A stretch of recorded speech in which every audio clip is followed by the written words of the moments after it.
SEO health of a website is very critical. While it is a clean slate for a new website, but for an existing website, SEO audit comes into the picture to diagnose SEO health of the website. And we talk SEO audit, John Locke comes into the picture. So let's get started and welcome John on the show. Hi, John. How are you? I'm doing great. How are you doing? I am doing good. Just had my dinner, so I'm sure it's morning for you. So you had your breakfast? Yeah. Yeah, definitely. Okay, we won't do the audit of breakfast or dinner, so we'll do the SEO audit. But before we get into this topic, why don't you give a quick introduction about your online life? Sure. So I came to the web. I was about 38. I was working in a Wonder Bread factory at that point, and I had been a part of the Bakers Union for about 19 years at that point. But I needed to make a change for several reasons. So I started studying web design, web development, and marketing. And a couple of years after that, I started building sites for friends. I had done a few sites in HTML and CSS. And I found WordPress around 2011, became a part of that community. And ever since 2012, I've been flying solo. This has been my full-time thing. And about 2 years ago, I started focusing more on SEO, and that's been pretty successful. And right now, I've got a small handful of clients that I'm working with on a monthly basis, and I'm helping them build their empires through SEO and being their support as far as like web development and marketing advice and all that. So. Yeah, because I remember seeing your website like a few years back. It was John Locke Design, and now it's John Locke SEO. I guess you rebranded because you were shifting your services, right? Yeah, I basically wanted to make it crystal clear to both Google and to potential customers that's what I was doing. And part of that is because Google initially put me in the bucket of web design and WordPress. So I had to shift out of that. So you actually moved everything to the new domain and redirected the old domain to the new one? Yeah, all the domains that I had pointing at the old domain Lockdown Design, they're now pointing at Lockdown SEO. So that's about a year and a half ago, 2 years, maybe. Okay, cool. So let's talk about SEO audit. Now, in plain words, SEO audit is about checking the website health with regard to the Google search rankings. Is that it, or there's more to it? Yeah, I mean, that's a good way to describe it. Basically, everybody wants to come up number one, right? Yeah. Nobody wants to come up on page 5. They want to be found. I mean, they want that phone to ring so they can make money. Yeah. And what I do in my audits is basically try and figure out how do we get your site and your pages and your things that you're trying to rank for, the phrases that you're trying to rank for, how do we get you to rank for that? So it's looking at the health, it's looking at outside factors, it's looking at what needs to be on the page to make you rank. I mean, but it's a kind of an equal combination of on-page and off-page factors. Okay, now SEO audit, this word can be seen on a lot of agency websites, like a lot of small agencies or even medium-sized agencies are offering like free SEO audit report to build that inflow of leads to get people in their ecosystem and possibly do conversions into the paid services. I guess even you experimented with this free SEO audit thing, which is obviously generated by an automated tool and no human intervention is required because it's like few seconds, few minutes, and you're done and you send the report. But you stopped it altogether and went all manual with SEO audit. Why? Yeah, great question. So, and honestly, I'm glad you asked that too. This is something that I'm kicking around doing too, is describing it as something different than an SEO audit, because that term has become so diluted. Yep. So a lot of people, what they'll do is they'll have on their site, put in your domain name, and then we'll send you a report. Yeah. And I did something like that. I had like an UpCity embed. They have a tool in there where it does a little 2-page audit. It just basically looks at, you type in a couple keywords and it'll spit back a 2-page report with here's your site speed, here's your backlinks, and it's you and like a couple other competitors. Here's how many Facebook followers they have, here's how many you have. And I know a lot of people do this a similar thing. They might use something like My Site Auditor. I think there's a half dozen different tools that you can get to do this, but basically it spits back a really short report, but it doesn't really tell anybody anything of what they need to do to improve. And I think a lot of people get the impression that if they just do those things, fix the site speed, get more, Twitter followers or something, that it's all going to magically be fixed. And it's just not the case.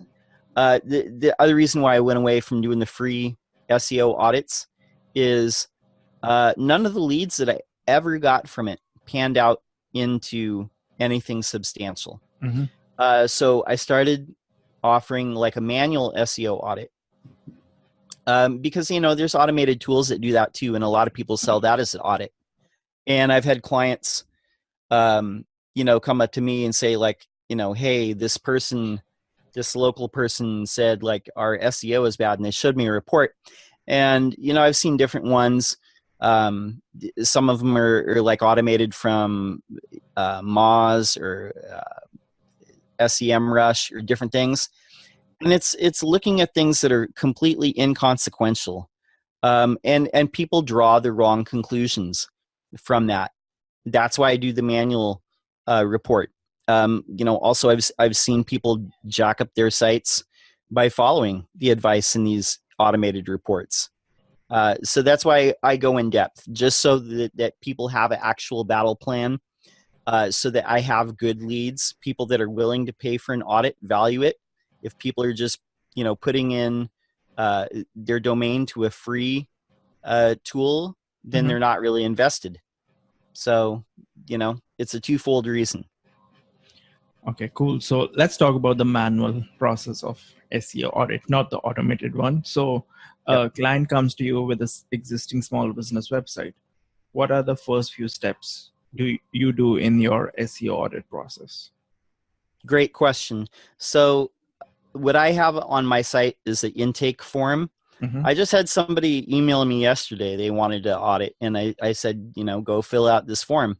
If they go and fill out the form, then I'll take that information and I do use Ahrefs to set up a project in there. That's usually step one. And the reason why I do that is that part of it, I can look at them and their competitors and start generating a report of where they're ranking with keywords. So I can see that part really quickly and get a volume for specific keywords, because maybe they're trying to rank for keywords that don't have a big volume. Maybe there's other keywords that would be more beneficial to them.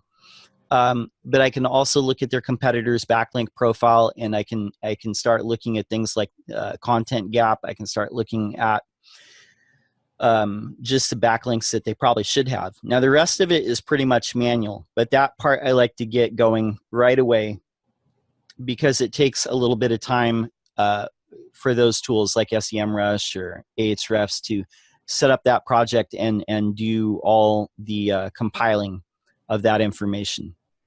But from there, I have a structure. I have basically a Word document that has an outline, which you can find. There's also a page on my site, how to do SEO audits. Okay. And it outlines like everything that's in there. And I think it's 11 steps right now. Sometimes I'll see things in there that I add, but I'll follow through with that.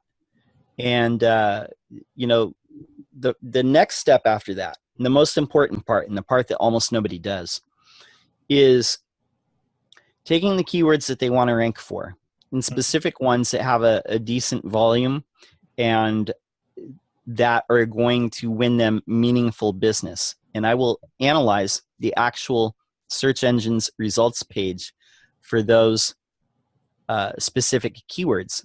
And what I'll do is I'll look at the top 10 results, and I will analyze each of those pages. And what I'm looking for are patterns. Mm-hmm. You know, what's, you know, not only just the title tags and, you know, what phrases are mentioned in that page, what topics is that page talking about, what things are being mentioned. Maybe my client is trying to sell a product and they're trying to rank a product page for this specific term, but everything that's in the top 10 is an informational page. And so what they need to do to rank is actually create an informational page in order to rank that term. So those are the things that can't be determined by an automated tool or an automated report to tell you. You can, you know, make this page, but if it doesn't fit the pattern of what Google is ranking and what people are actually looking for when they type in that search term, then it's not going to rank. And the point of this is not only to help me give them a recommendation, but it's also to show them in hard evidence that that's what they need to do.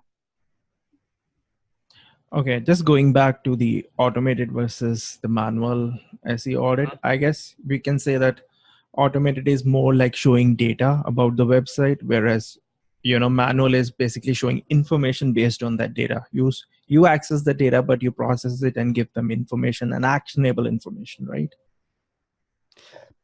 Yeah, exactly. Instead of just saying, you know, this site has a bunch of backlinks and, you know, you need more.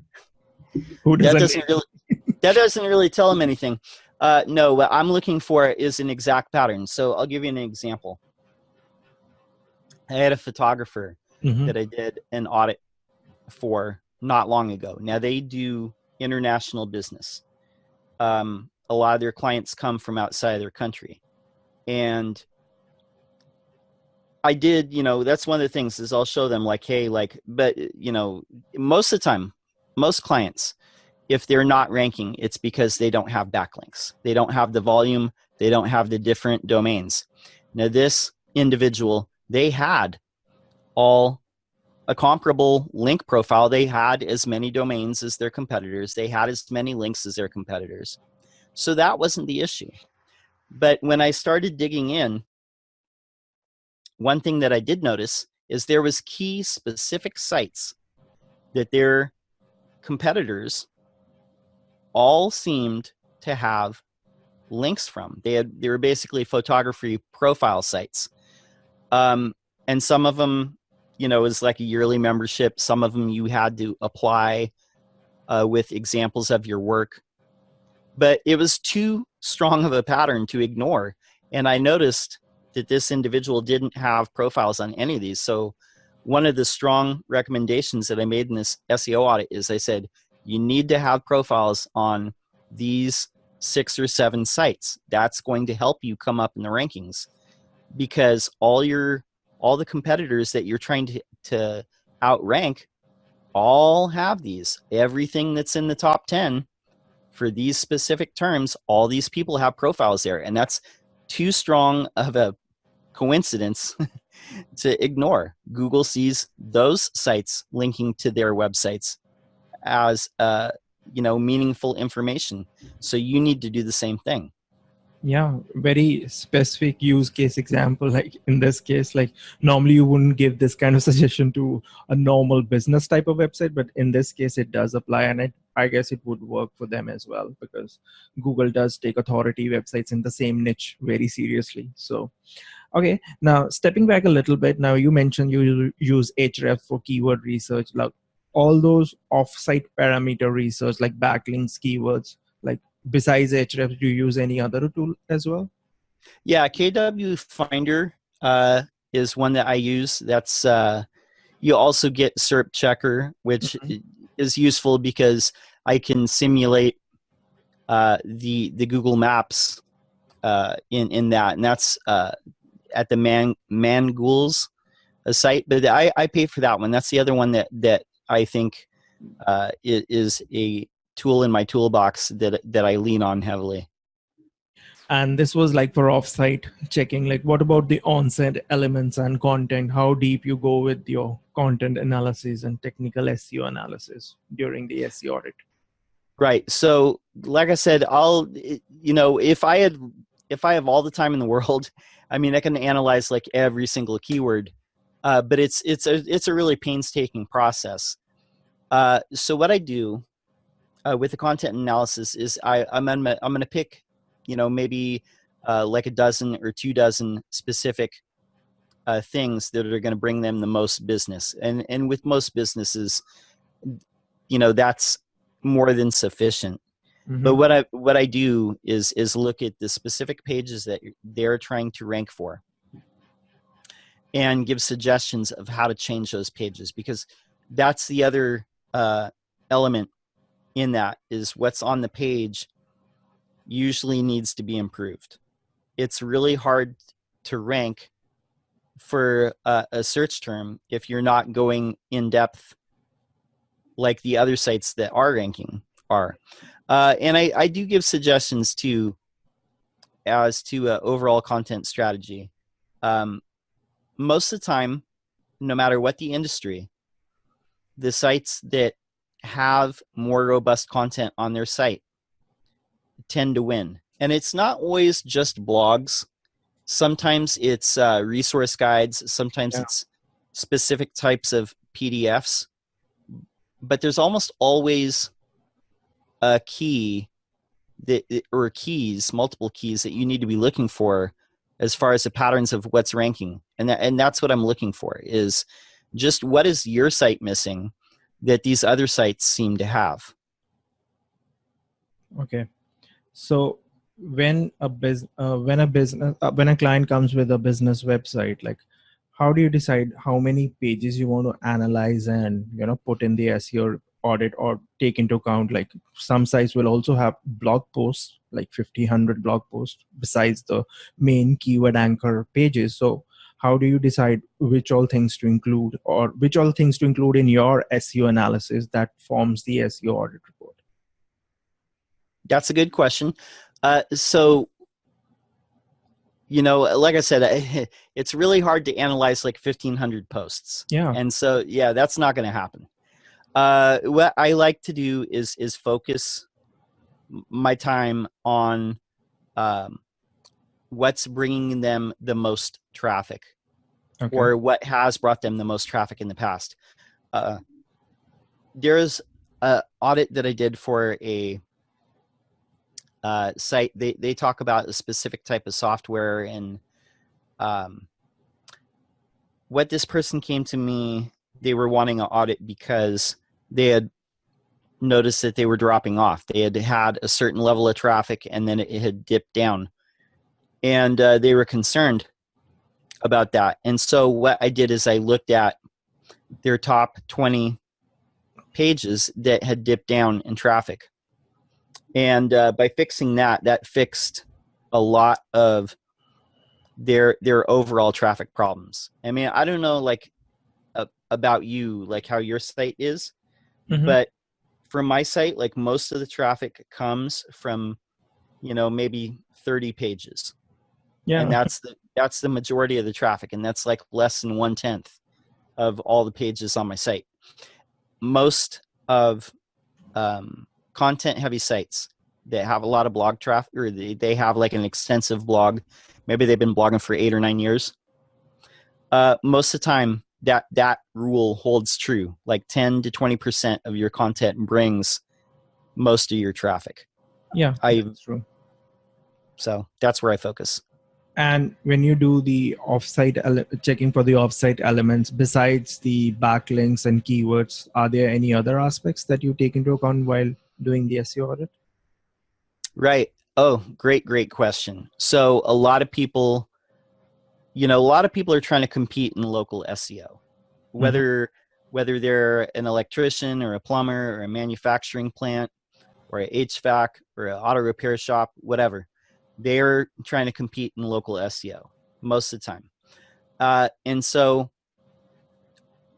especially in local, what Google finds other sites are saying about your site determines where you're going to rank for certain terms. And what I mean by that is, let's say that you're trying to rank for website design, and but your Yelp says that your like IT service, or the yp.com has you in like web hosting as a business category. Mm-hmm. Google's not going to see that as a strong signal that you're about website design. That's one of the things that we try and get everything in the same categories. That's a really important part. A lot of people too, like if you're trying to rank in local SEO, a lot of people don't even have specific profiles. Like a Yelp, some people don't have a Yelp, and it's like, well, I hate Yelp. People leave like negative reviews, and we don't like that. We don't want that. But the truth of the matter is if you don't have a Yelp and you're trying to rank in any type of local SEO situation, you're missing a key component. Google absolutely looks at Yelp for every single local SEO type of situation. If you don't have a Yelp, you're not going to rank as high as you could. And for specific industries, there's specific sites that you need to be looking at. If you're a lawyer, you absolutely need to take care of your AVO profile. If you're a doctor, you need to have a good health grades profile. If you're a realtor, then you need to have like a Zillow or a Trulia profile. And every single business has a correlated site like that. If you're a contractor, Home Advisor, Angie's List, all these types of things. You need to be on those. So we're absolutely looking at those things. And again, it's pattern matching. It's just saying, what do these other sites have in common that are ranking high that you don't have? Okay, cool. So our SEO audit report is done. Now let's talk about the format in which you deliver your report. Like, firstly, for making your report, do you use any fancy secret tool? Like, what are the tool set that you use to build your report, and in which format do you deliver it to your client? Yeah, so I just deliver a PDF. I mean, I probably could stand to spend some more time on the design. And if I had a designer friend that pointed that out to me. Yeah, I absolutely probably could, put a little bit more effort into the design. But basically, I'm just putting together a Word document and then just saving it as a PDF. Okay. And yeah, it's nothing, super crazy. And do you also attach any, Excel sheets or data files for extra reference for clients, or like, is it a big no, or just the PDF? If there's things that I think that they need to look at, I will do that. I'm working with one client now. They actually do a lot of work in Excel. And so, attaching certain things, for their edification, such as here's your competitors, here's like some of the backlinks they have, I will do that. Or here's your rankings report. I can deliver that in an Excel. But not every client is like that. Some clients are, they just zone out on that. And they just want to know, did my rankings go up? Did they go down? And most importantly, how most of these clients really know that it's working is they're getting more orders, they're getting more phone calls, they're getting more inquiries through their contact form. If I can do that, then the follow-up reports, like the biweekly follow-up of like, here's where your ranking went up or down, that kind of takes care of itself. But I do send those too, just so that they can see that the changes that we've made are having an effect. And we are living in the video world. So do you also do one-to-one video while delivering your report, just to have better understanding of the report content with your client? Yeah, it depends. Sometimes it depends on what they want to do. Sometimes we'll do a conference call. Sometimes we'll do a video call. It's Mhm. not set in stone, but it's whatever's more comfortable for the client. But I can go either way. Okay, cool. Now let's talk about something a lot of people would be interested in knowing. Not just who want an SEO audit, but who also want to offer the SEO audit services, which is pricing. So besides time, creating an in-depth SEO report require good amount of technical know-how plus experience, because there are so many variables that you need to, analyze and build the report. So do you offer the SEO audit service on a fixed price, or is it like a custom quote depending on the website in question or the industry in question? A great question. Yeah, that's an excellent question. So I have a floor for the price of the audit, because it does take time. Even if it's a smaller site, Yeah. it's going to take a certain amount of time just to go through the different sections of it. But the bigger the site, like, the more the price is going to go up, or if I think that it's a more competitive playing field. It depends on how much competition they have, or what I think they're going to have, or the size of the site. So the price does vary. It's not a fixed price, because, and I don't believe in that, because a smaller business like a mom and pop shop, they're not going to get as much value out of it as say like a larger corporation. They're going to get two different sets of value out of it. So yeah, it does vary. I believe you don't have pricing information on your website explicitly because of this very reason. I don't have explicit. Yeah, I don't sell SEO packages. Yeah. Where I'm going to build you like, X number of links each month, and I don't have specific pricing for the SEO audit, because that's the thing that I've noticed a lot with, other friends that sell web services. When you start to make everything the same, you often get hurt, because, well, the smaller clients too, the smaller places that are like, one or two people, like, they don't often see the value in paying a lot of money. So they'll usually just skip on that altogether. That's what I found. Yeah, that's a buzzword called productizing your service. Yeah, However, it doesn't always work. I mean, it works for some people. I don't think it's a thing for me. But yeah, but you get punished too if you put a price up there. Let's say if I'm selling an SEO audit for, we'll just say that I'm selling it for $900, and then a big, national size corporation wants to do an SEO audit on all their different sites. That's not going to work out for me. That's just going to put me behind the eight ball. So that's why I don't put prices up there. now you mentioned it takes a lot of time to, do the analysis and build the. So how much time does it take to prepare a detailed SEO report, say for a 10-page small business website? So a 10-page, I could probably do that in 4 or 5 days. To be quite honest, it depends on like what the rest of my workload looks like, because I'm not just doing only that audit in a given week. I have other clients, too, on the roster. So I like to give myself about 7 business days to do everything. That seems to give me enough time to go deep on the various sections and give a meaningful report, to where the client is also getting a ton of value out of it, and compile the information, do the analysis, and come up with a good list of recommendations. Okay, now circling back to the free SEO audit report offering, which is spread all over the internet. Now, a client questioning you why you're charging for something that I can get for free, without understanding the whole process and the differentiating value that you provide.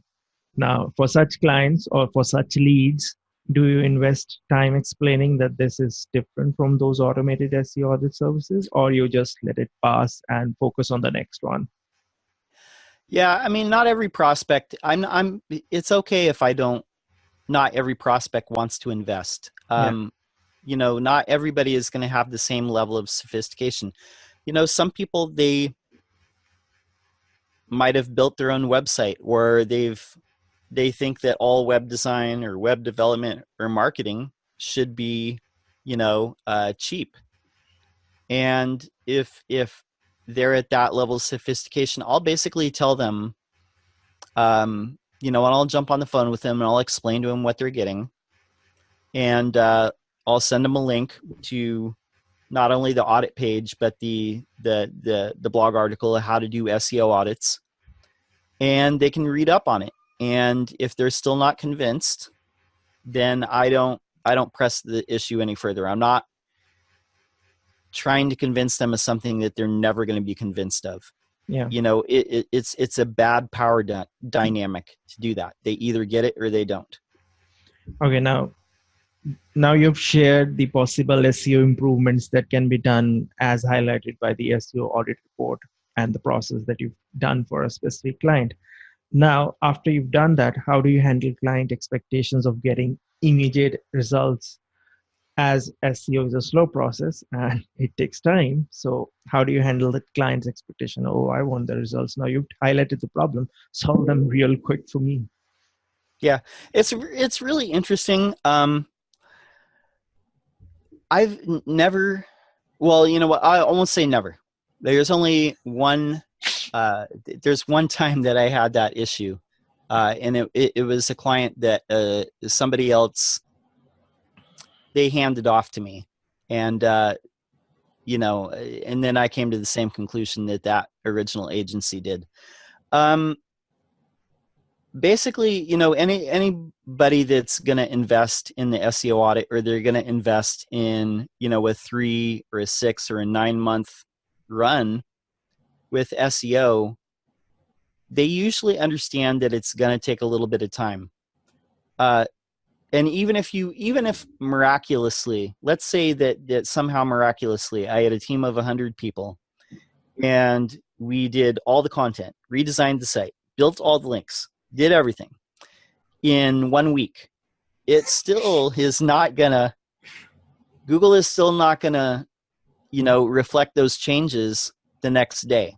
Google puts an intentional delayed reaction on things like that, because SEOs would do experiments. They would make one little change, see if things, had an effect in the search engine results. And then they would say, aha, that was a factor, or that wasn't a factor. And because of that, Google has a variance of delayed reaction anyway. So even if you did everything in 1 or 2 days, it's still not going to reflect right away. Yeah, because Google doesn't take the knee-jerk changes that quickly. Like even the hosting goes down for a day or so, you won't lose your ranking because Google is not that quick to, Google is smart enough for that. Now, all those clients that you handle for SEO audit, like what percentage of clients get, funneled into from SEO audit to your package SEO services, be it monthly or yearly? What is the percentage conversion for you? Yeah, so if it depends on the size of the organization usually. If it's one person, like a sole proprietorship, or that person is usually the person that built their own site and they're very DIY. Most of the time, they take the suggestions and implement them themselves. If they have the time to build the site themselves in the first place, or maybe their spouse or whatever it is, then they usually take care of it themselves. Now, for any type of organization that seems to be bigger than that, if it's like 2 or 3 people all the way up to hundreds of people, they usually will sign up for whatever we agree on, whatever the time frame is that we say we need to get all this done. Here's how long it's going to take. They almost 100% sign up for that because they just don't have time, and it's easier to just have me do it. So So besides SEO audit report, going into SEO services, the funnel, the good funnel, what other services you get, into this funnel for people who are done with your SEO audit? Do they subscribe to other services that you offer? right, it's usually case by case. One advantage that I have, I think, is I did cut my teeth building sites, for other people. Like, I spent the first 5 years of my career We all have done that. mostly building sites for larger agencies. So, I did like 100 sites before I ever started selling SEO. So I can do that for them. And usually what I'll do, this is the thing that and I'll bring this up too. If I'm selling them a 6-month package, most people that I know, they sell like the website design as like one thing. We're going to redo your site. That's one thing. And then if you want SEO, that's like another thing. Yep. I do not do that. Because most of the time what I find is part of the reason why these sites aren't ranking is the design needs some work. Yeah. So what I do is, if we're signing up for 6 months or more, I'm going to, and if it needs to be done, I'm going to redo that site as part of that. And I'm going to structure the pricing in a way to where I feel okay with that. Because at the end of the day, I want them to rank. Yeah. I want them to do better, and I'm going to do what it takes. Okay. Circling back, like you mentioned that you tried for that free automated thing as a funnel and it didn't bring any clients. So what do you do now to get new leads that actually convert into your manual SEO audit process? Good question. I'm still doing the blog, but one thing that I've started doing, and I started doing this, I think it was around March of 2018, was I got back on my YouTube channel and I started posting videos about SEO. Okay. And I've been doing that, so for like 15 months. I think for the last, I'm not even sure how many months it's been at this point, maybe 6 months. I don't know. But I've been doing videos every day on YouTube about SEO. And I've gotten clients from that. I get inquiries from that, from people who find it. Not all of them turn into clients, but I have got clients from just doing that, just putting stuff on YouTube. So basically it's just blogging and YouTube. I probably could do more. I could definitely do more with my email list. And I could do more with, social media, I'm sure. But I just, it would stretch me a little bit too much at this point. So I'm just focusing on the things that I can be consistent with. And I'm just doing that. And have you tried the paid methods like Facebook ads, Instagram ads, LinkedIn ads, those methods of acquiring leads?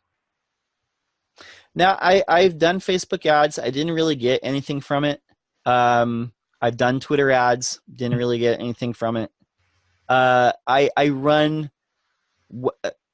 basically have like one AdWords campaign, and it's just against like SEO for manufacturing, SEO for manufacturers, just so I'm up there. I think I'm ranking like top 5 for that right now, like in the country, which is okay. So it's not bad. But the paid ad, hardly anybody clicks on it anyway, but I just want people to see the brand name up there, if they're searching for that. Yeah, because you are never satisfied until you reach number 1 on number 1 page, because even number 2 on number 1 page doesn't look that good, right? Yeah.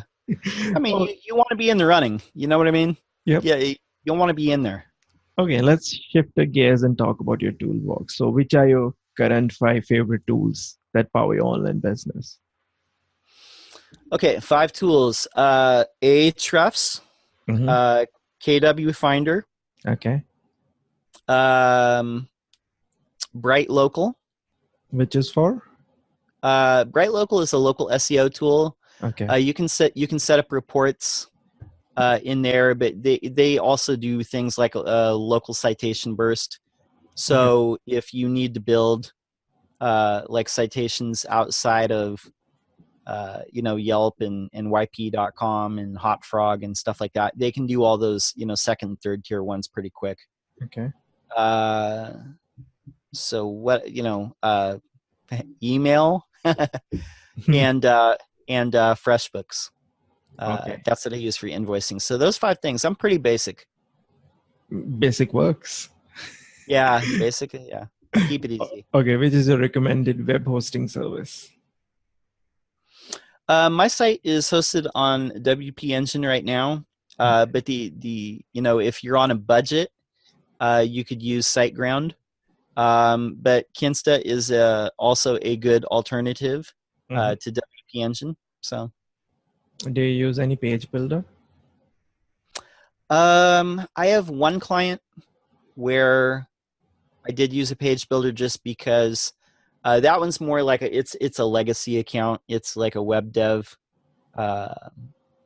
account, and what they wanted to do, it would be like really a pain to do it without a page builder. So we use Beaver Builder for that.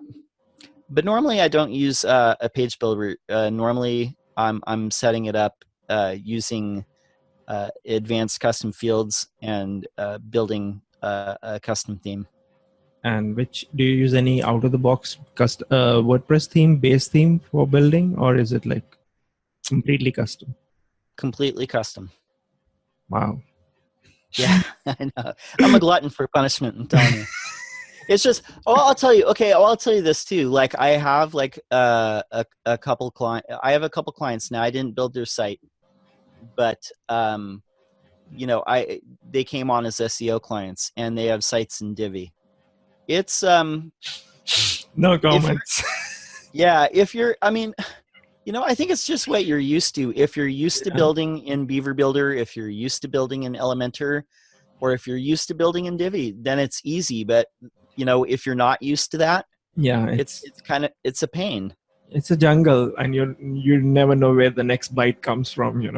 And yeah. It can be difficult because a lot of these theme ecosystem are very different from each other. Like even manipulating a header would be altogether a different animal in Divi, in Beaver Builder, you name it. Like there's so many ways to build these things. So the next question, which is your email marketing service preference, like do you use anyone? Yeah, I use MailChimp. I've used them since day one. I like them. It's pretty easy to build a custom email, but I have it set up to just go out with my blog RSS, but I'll send standalone emails sometimes too, and I like that one. It's just really easy. So. And last question, any upcoming tool or service that has caught your eye attention recently? There's the SEO framework and SEO Press as alternatives to Yoast. Some of the alternatives to Yoast out there are catching my eye. I just haven't had a ton of time to explore all of them, but that's probably something that I will be looking at shortly. But you are a Yoast user, right? I'm currently a Yoast user. I have one site where I'm using all-in-one SEO just because of the way that the site is set up. There's some other stuff in the back end that Yoast it doesn't mix with. So, but yeah, currently, but I'm looking at alternatives. Awesome. So before we wrap this episode, please let our audience know where can they find you and what can you help them with? Yeah, so you can find me at my website. It's lockdownseo.com. And you can also find me on YouTube every single day. Go to YouTube, and if you search a hashtag lockdownseo, you will find me. If you have an SEO question, I would definitely love to hear it. Comment on any video. I'll read it. I'll make a video that answers that question. Awesome. It was amazing talking to you. about all the Thanks, SEO Devinder. goodness and how you can use it to build an SEO audit report. And not just from client perspective, but also from a person who runs an agency, you can offer it as a service and get more expert and niche focused and probably make more money. So thank you for your time. Have a good Oh, day. thank you. Thanks, Devinder. Thank you.